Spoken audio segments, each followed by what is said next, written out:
வழி மட்டும்தான். இந்த சுற்றுப்பயணத்தில் என்னென்ன மக்கள் பார்க்க வராங்க, அதுக்கு ஒரே ஒரு காரணம் தான், அவங்க என் மேலே வச்சிருக்கிற அன்பும் பாசம். அந்த அன்புக்கும் பாசத்துக்கும் நான் எப்பவும் கடமைப்பட்டிருக்கிறேன். அதனால தான் இந்த சுற்றுப்பயணத்தில் மற்ற எல்லா விஷயங்களையும் தாண்டி மக்களுடைய சேஃப்டி, அதில் எந்த காம்ப்ரமைஸும் பண்ணிடக்கூடாதுன்றதுக்காக தான் அது என் மனசில் ரொம்ப ஆழமாக இருக்கும் அந்த எண்ணம்.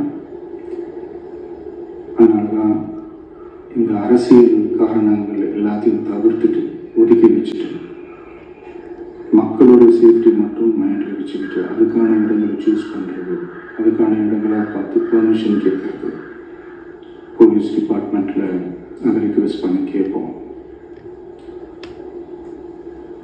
ஆனால்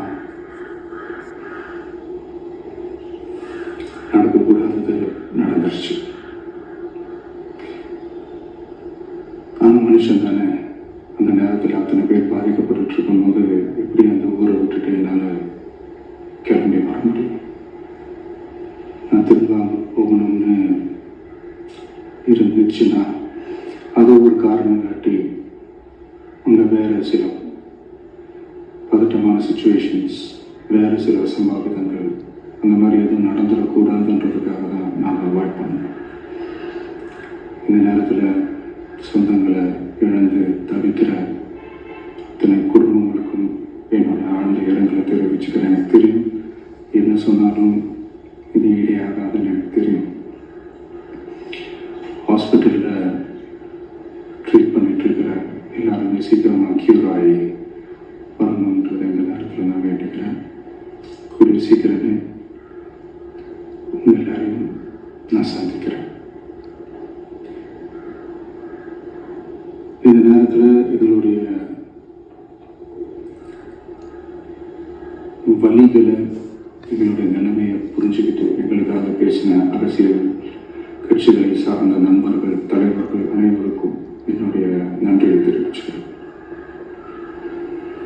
கிட்டத்தட்ட ஒரு 5 மாவட்டத்துக்கு பிரச்சாரத்துக்கு போனோம்.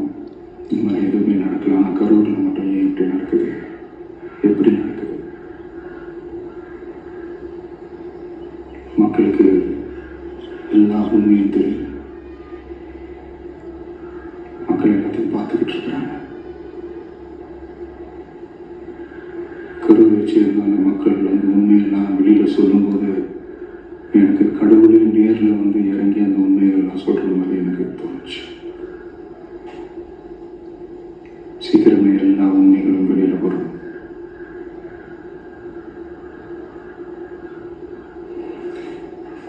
எங்களுக்கு தரப்பட்ட இடத்துல நாங்கள் போய் அந்த ஸ்பாட்டில் நின்று நாங்கள் பேசிட்டு வந்தோம். அதை தாண்டி எந்த தவறும் வந்து எங்கள் சைடில் நாங்கள் எப்படி செய்யலை. பட் இருந்தாலும் எங்கள் கட்சியை சேர்ந்த நிர்வாகிகள், தோழர்கள் மேலே எஃப்ஐஆர், அது மட்டும் இல்லை சோஷியல் மீடியாவை சேர்ந்த நண்பர்கள், தோழர்கள் அவங்க மேலே எஃப்ஐஆர் போட்டு பிடிச்சிட்டு இருக்கிறாங்க.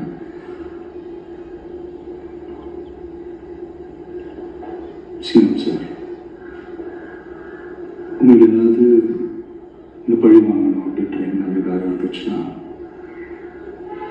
என்ன வேணாலும் பண்ணுங்க. அவங்க மேலே கை வைக்காதீங்க. நான் ஒன்று வீட்டில் இருப்பேன், இல்லை நான் ஆஃபீஸில் இருப்பேன். என்னென்ன வேணாலும் செய்யுங்க.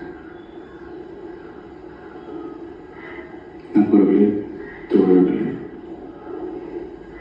நம்மளுடைய அரசியல் பயணம் இன்னும் ஸ்ட்ராங்காக, இன்னும் தைரியத்தோட